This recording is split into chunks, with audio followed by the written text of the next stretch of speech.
Hmm. Ah, excellent. Well, good evening. I thought I'd try this again, seeing as I did it once. Why not do it twice? Hmm.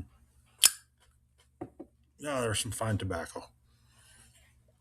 One of the things I enjoy is smoking a pipe while I read. And so, one of the questions that a man has to answer whenever talking about books is, what are you reading?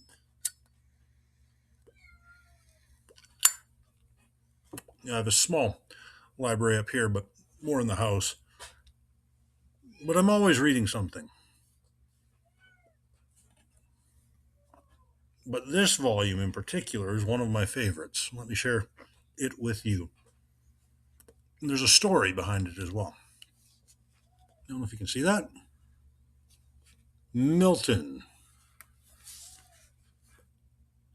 It's the collected works of John Milton. Now, this particular edition it's an 1854 print.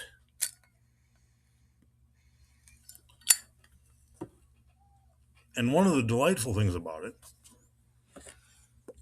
is that my brother, at his own bachelor party before he got married, gifted this to me.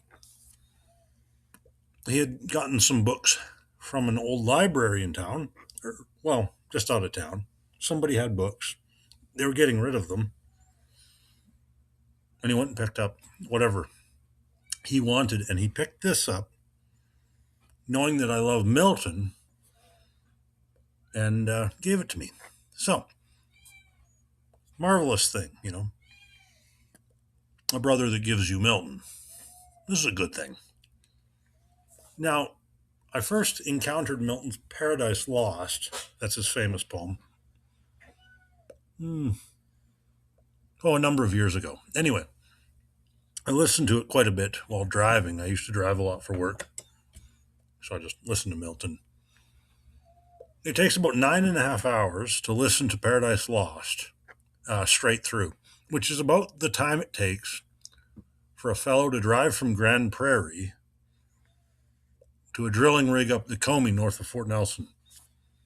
Those who know. But I could listen to the poem once going up there or back, straight through. And if you can get through book 3 without weeping, you're not even a Christian. Convince me otherwise. Yeah, I joke. So, I'm just going to read the opening lines. The opening 27 lines from Paradise Lost. Of man's first disobedience and the fruit of that forbidden tree whose mortal taste brought death into this world and all our woe. With loss of Eden till one greater man restore us and regain the blissful seat. Sing, heavenly muse, that on the secret top of Oreb or of Sinai didst inspire that shepherd who first taught the chosen seed in the beginning, how the heavens and earth rose out of chaos. Or if Sion hill delight thee more, and Siloa's brook that flowed fast by the oracle of God, I thence invoke thy aid to my adventurous song, that with no middle flight intends to soar above the Aeonian mount, while it pursues things unattempted yet, in prose or rhyme. And chiefly thou, O spirit that dost prefer, before all temples the upright heart and pure, instruct me, for thou knowst. Thou from the first was present, and with mighty wings outspread, doves like sats, brooding on the vast abyss, and madest it pregnant. What in me is dark illumine, what is low raise and support, that to the height of this great argument I may assert eternal providence and justify the ways of God to men. And thus far the reading of John Milton. And I think I have a guest walking in the door. Who's there? Oh, Who are you talking to? Me, actually, and then anybody who cares to listen. This is a recording. Say hi. Hi. This is Liam. Are you here for the cat? No. Oh, he's not here for the We're cat. having a snack for lunch. Oh, I gotta show you a couple pictures. You got to show me a couple pictures. So we're gonna look at some pictures now. So We've got some poetry, and now we've got some pictures. What do you got? What do you got? Does that look like a Glock?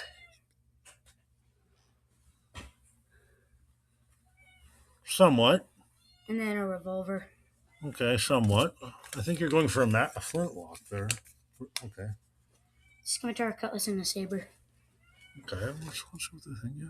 Scimitar, cutlass, and a saber. I think my favorite one was the saber. Saber and the revolver. Yeah. And Joe took a picture of them and sent them to Uncle Jake. Oh. I bet you he's gonna like that. I bet you he will. He does like those things. I do want to shoot a revolver.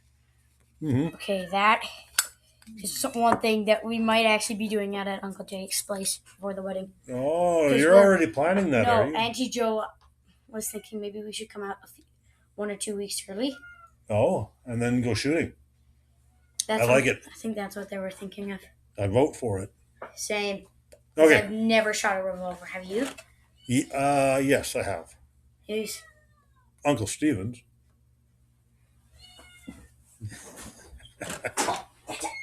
So start getting in.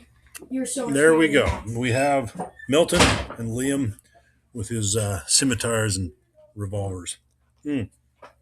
So one of the things I love about Milton is he does not rhyme. It's all metrical. He was I think he was a nonconformist minister during the period where Cromwell held the supremacy in England. He wound up getting in a good deal of trouble because of his association with Marchmont Needham.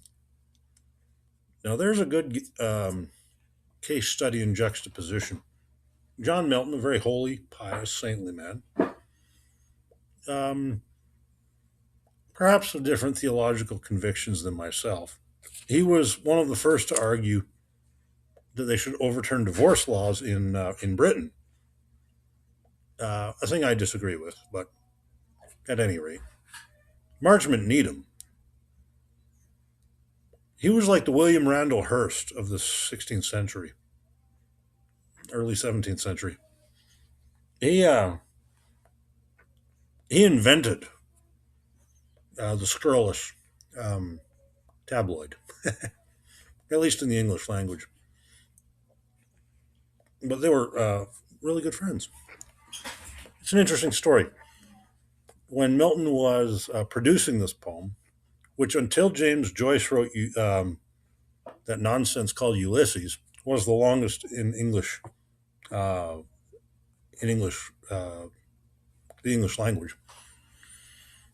He dictated it to his daughter because Milton, he was blind. So he would compose the lines in his head and then dictate them to his daughter every morning.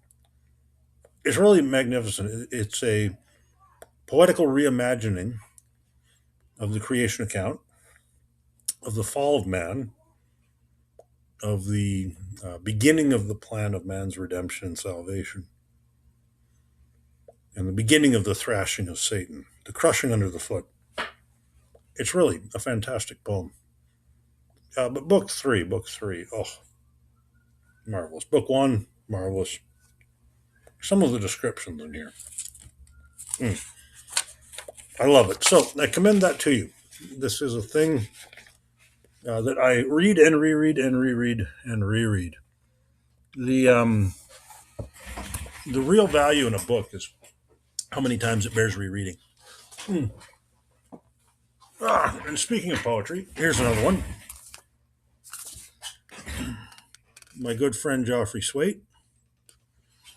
This is one of his volumes of poetry. He's got another one out. I think it's in the house. I don't have it here in the office. But so many good poems in here, which Geoffrey's read on his own Substack,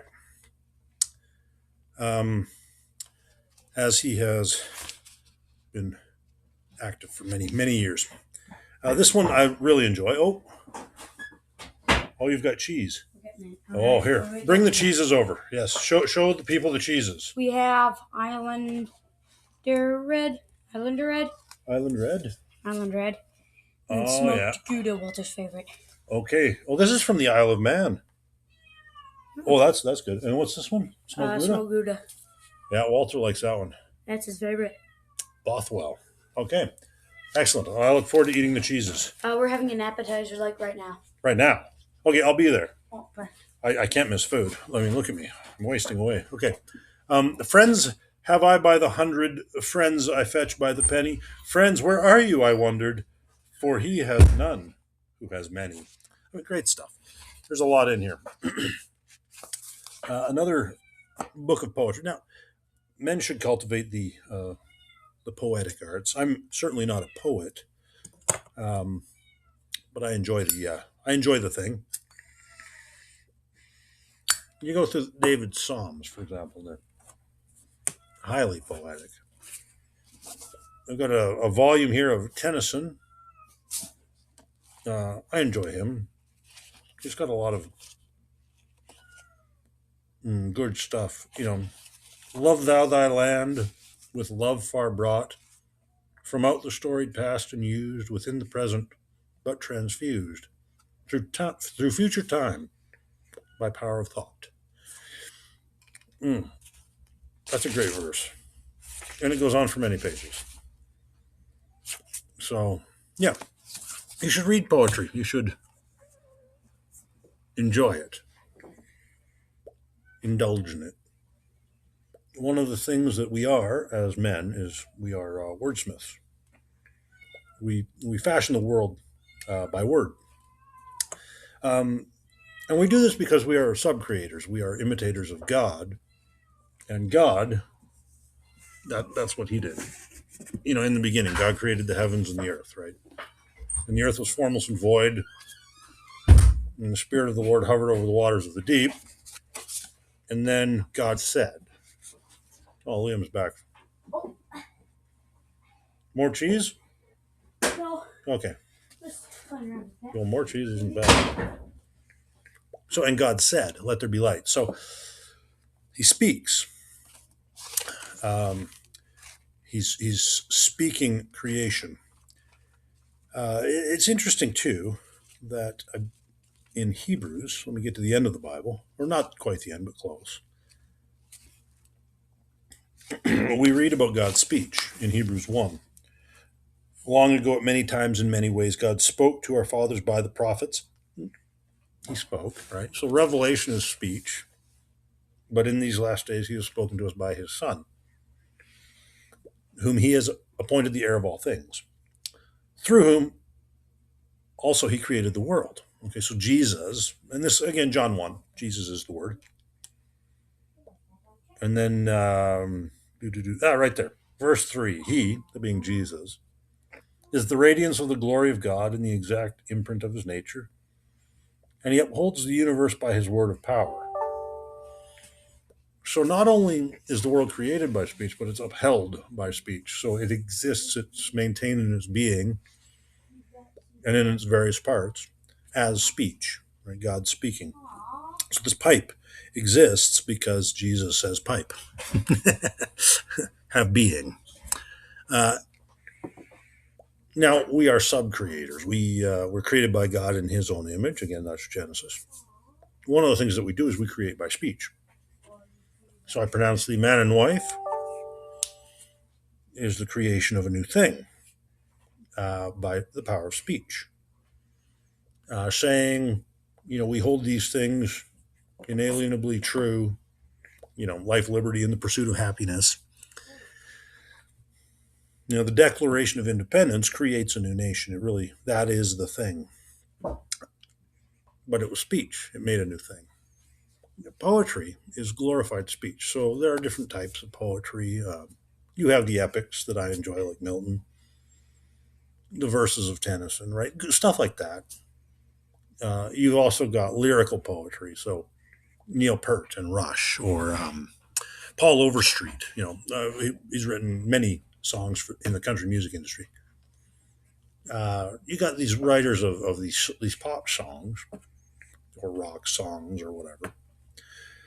They're poets in their own idiom, and it is a sub-creation, a sub-creator thing. This is why we should definitely engage in poetry. Are you taking the cat inside or leaving him? Yeah, okay. So let me commend to you the enjoyment of fine words. Okay?